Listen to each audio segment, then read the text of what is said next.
ನಮಸ್ಕಾರ ವೀಕ್ಷಕರೇ, ನಿಮಗೆಲ್ಲರಿಗೂ ನಾಟ್ಯ ಮಯೂರಿ ನೃತ್ಯ ನಿಕೇತನ ವಾಹಿನಿಗೆ ಸುಸ್ವಾಗತ. ನಾನು ಭರತನಾಟ್ಯ ಕಲಾವಿದೆ ಚೇತನ ದೇಸಾಯಿಪಟ್ಟಿ. ಇವತ್ತಿನ ಎಪಿಸೋಡ್ನಲ್ಲಿ ನಾನು ನಿಮಗೆಲ್ಲ ಪ್ರವೇಶಿಕಾ ಪೂರ್ಣ ಪರೀಕ್ಷೆಯ ಲಿಖಿತ ವಿಷಯವಾದ 2ನೇಯ ಪ್ರಶ್ನೆಯ ಭಾರತದ 7 ಶಾಸ್ತ್ರೀಯ ನೃತ್ಯ ಪದ್ಧತಿಗಳ ವಿವರಣೆಯಲ್ಲಿ 3 ಶಾಸ್ತ್ರೀಯ ನೃತ್ಯಗಳ ಬಗ್ಗೆ ವಿವರಣೆಯನ್ನು ಹೇಳುತ್ತೇನೆ. ಹಾಗಾದರೆ ಬನ್ನಿ ವೀಕ್ಷಕರೇ, ಇವತ್ತಿನ ಎಪಿಸೋಡನ್ನು ಪ್ರಾರಂಭಿಸೋಣ. 7 ಶಾಸ್ತ್ರೀಯ ನೃತ್ಯಗಳಲ್ಲಿ ಮೊದಲನೆಯದು ಭರತನಾಟ್ಯ. ಭರತನಾಟ್ಯವು ಉಗಮವಾಗಿದ್ದು ತಮಿಳುನಾಡಿನಲ್ಲಿ. ಹಾಗೂ ಭರತನಾಟ್ಯ ಎಂದರೆ ಬ ಎಂದರೆ ಭಾವ, ರ ಎಂದರೆ ರಾಗ ಹಾಗೂ ತಾಳ, ತ ಎಂದರೆ ತಾಳ. ಈ 3 ಮಿಶ್ರಣದಿಂದ ಭರತನಾಟ್ಯ ಹೆಸರು ಬಂದಿತ್ತು. ಅಷ್ಟೇ ಅಲ್ಲದೆ ಹಲವು ಶತಮಾನಗಳ ಹಿಂದೆ ಭರತನಾಟ್ಯಕ್ಕೆ ಸಾದಿರ್ ನಾಚ್ ಅಥವಾ ದಾಸಿ ಅಟ್ಟಂ ಎಂದು ಕರೆಯುತ್ತಿದ್ದರು.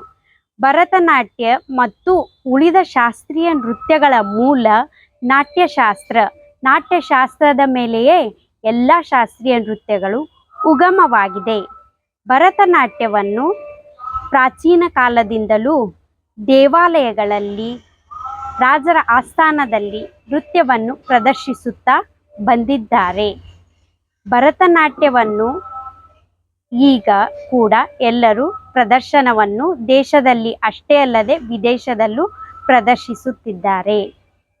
ಭರತನಾಟ್ಯದಲ್ಲಿ ಭರತನಾಟ್ಯ ಮಾರ್ಗಮ್ ಎಂದು ಕರೆಯುತ್ತೇವೆ. ಮಾರ್ಗಮ್ ಅನ್ನು ಪ್ರದರ್ಶಿಸಲು ಮುಖ್ಯ ರೂವಾರಿಗಳೆಂದರೆ ತಂಜಾವೂರು ಸಹೋದರರು. ಭರತನಾಟ್ಯವನ್ನು ಕಲಿಯುವಾಗ ಪ್ರಾರಂಭದಲ್ಲಿ ನಮಸ್ಕಾರವನ್ನು ಕಲಿತು 10 ರಿಂದ 15 ಅಡವುಗಳನ್ನು ಕಲಿತು ನಂತರ ಕಣ್ಣು, ಕತ್ತು, ಹುಬ್ಬು, ತಲೆಯ ಚಲನೆಗಳನ್ನು ಕಲಿಯುತ್ತಾ ಹೋಗುತ್ತೇವೆ. ತದನಂತರ ನೃತ್ಯಕ್ಕೆ ಉಪಯೋಗವಾಗುವಂತಹ ವ್ಯಾಯಾಮಗಳನ್ನು ಕಲಿಯುತ್ತಾ ಹೋಗುತ್ತೇವೆ. ಸತತವಾಗಿ 7 ರಿಂದ 8 ವರ್ಷಗಳ ಕಾಲ ಭರತನಾಟ್ಯವನ್ನು ಪ್ರಾರಂಭಿಕ ಹಂತವನ್ನು ಕಲಿತ ಮೇಲೆ ನೃತ್ಯ ಗುರುಗಳು ಮುಂದೆ ವಿದ್ಯಾರ್ಥಿಗಳಿಗೆ ರಂಗ ಪ್ರವೇಶವನ್ನು ಮಾಡಲು ಮೊದಲಿಗೆ ಅಲ್ಲರಿಪು, ತದನಂತರ ಜತಿಸ್ವರಂ, ಶಬ್ದಂ, ಅದರ ನಂತರ ಕ್ಲಿಷ್ಟಕರವಾದ ವರ್ಣಂ, ಪದಂ, ತಿಲ್ಲಾನಗಳನ್ನು ಹೇಳಿಕೊಡುತ್ತಾರೆ. ಇದನ್ನು ಭರತನಾಟ್ಯ ಮಾರ್ಗ ಎಂದು ಕರೆಯುತ್ತೇವೆ. ಈ ಎಲ್ಲ ನೃತ್ಯ ಪ್ರಕಾರಗಳನ್ನು ಕಲಿತ ನಂತರ ಗುರುಗಳು ವಿದ್ಯಾರ್ಥಿಗೆ ರಂಗ ಪ್ರವೇಶವನ್ನು ಮಾಡಲು ಅಪ್ಪಣೆಯನ್ನು ನೀಡುತ್ತಾರೆ. ರಂಗ ಪ್ರವೇಶದಲ್ಲಿ ಮೊದಲನೆಯ ಅರ್ಧದಲ್ಲಿ ಅಂದರೆ ಪೂರ್ವಾರ್ಧದಲ್ಲಿ ಅಲ್ಲಾರಿಪು, ಜತಿಸ್ವರಂ, ಚಿಕ್ಕ ದೇವರನಾಮ, ಶಬ್ದಂ ಒಳಗೊಂಡಿರುತ್ತದೆ. 2ನೇಯ ಅರ್ಧದಲ್ಲಿ ಅಂದರೆ ಉತ್ತರಾರ್ಧದಲ್ಲಿ ವರ್ಣಂ, ಪದಂ, ತಿಲ್ಲಾನ ಹಾಗೂ ಮಂಗಳಗಳನ್ನು ಒಳಗೊಂಡಿರುತ್ತದೆ. ಇತ್ತೀಚಿನ ದಿನಗಳಲ್ಲಿ ಈ ಭರತನಾಟ್ಯ ಮಾರ್ಗದಲ್ಲಿ ರಂಗ ಪ್ರವೇಶವನ್ನು ಮಾಡುವಾಗ ಅದರಲ್ಲಿ ಅಲ್ಲರಿಪು ಬದಲಿಗೆ ಮಲ್ಹಾರಿಯನ್ನು ಪ್ರದರ್ಶಿಸುವುದನ್ನು ನಾವು ಕಾಣುತ್ತೇವೆ. ಅಥವಾ ಪುಷ್ಪಾಂಜಲಿಯನ್ನು ಕೂಡ ಪ್ರಾರಂಭದಲ್ಲಿ ಪ್ರದರ್ಶಿಸುವುದನ್ನು ಕಾಣುತ್ತೇವೆ. ರಂಗ ಪ್ರವೇಶದಲ್ಲಿ ನಾವು ಯಾವುದೇ ರೀತಿಯಾದಂತಹ ಹಾಡುಗಳನ್ನು ಸಿಡಿಯಲ್ಲಿ ಅಥವಾ ಫೋನ್ನಲ್ಲಿ ಹಚ್ಚುವುದಿಲ್ಲ. ಇದಕ್ಕೆ ಲೈವ್ ಅಂದರೆ ಮೃದಂಗವಾದಕರು, ಕೊಳಲು ವಾದಕರು, ಸಂಗೀತಗಾರರು, ನೃತ್ಯ ಗುರುಗಳು ನಟುವಾಂಗದ ಮೂಲಕ ಅವರೊಂದಿಗೆ ಸತತವಾಗಿ ಅಭ್ಯಾಸ ಮಾಡಿದಾಗ ಅವರೊಟ್ಟಿಗೆ ರಂಗ ಪ್ರವೇಶವನ್ನು ಮಾಡುತ್ತಾರೆ. ಇದೆಲ್ಲ ವಿಷಯವು ಭರತನಾಟ್ಯದ ಬಗ್ಗೆ ವಿಷಯ. ಮತ್ತು ಭರತನಾಟ್ಯದ ವೇಷಭೂಷಣ.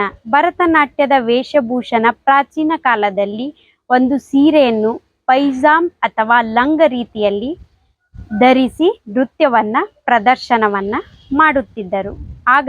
ಆದರೆ ಇತ್ತೀಚಿನ ದಿನಗಳಲ್ಲಿ ಈ ಭರತನಾಟ್ಯ ವೇಷಭೂಷಣ ಕಾಸ್ಟ್ಯೂಮ್ಸನ್ನು ರೆಡಿಮೇಡ್ ಆಗಿ ಸ್ಟಿಚ್ ಮಾಡಿಸಿ ಅದನ್ನು ನಾವೆಲ್ಲ ಹಾಕಿಕೊಳ್ಳುತ್ತೇವೆ.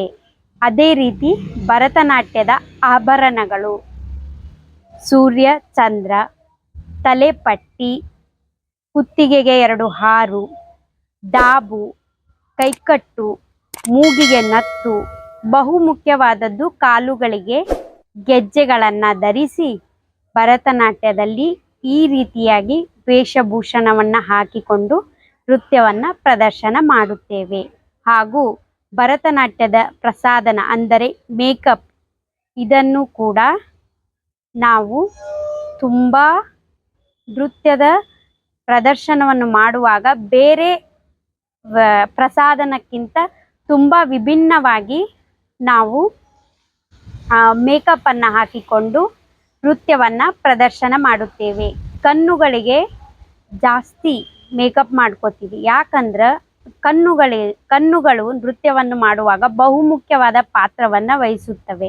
ನಾವು ಮಾಡುವ ಅಭಿನಯ ಹೆಚ್ಚಾಗಿ ನಮ್ಮ ಮುಖದ ಮೂಲಕ ತೋರಿಸುವುದರಿಂದ ನಾವು ಭರತನಾಟ್ಯದಲ್ಲಿ ಮೇಕಪ್ಗೆ ತುಂಬ ಪ್ರಾಮುಖ್ಯತೆಯನ್ನು ನೀಡುತ್ತೇವೆ. ಇದೆಲ್ಲ ಭರತನಾಟ್ಯದ ಹುಟ್ಟು ಹಾಗೂ ಅದು ಮುಂದುವರೆದು ಬಂದಂಥದ್ದು ಕಾಸ್ಟ್ಯೂಮ್ಸ್ ಹಾಗೂ ಪ್ರಸಾದನ ಅಂದರೆ ಮೇಕಪ್ ಬಗ್ಗೆ ವಿವರಣೆ.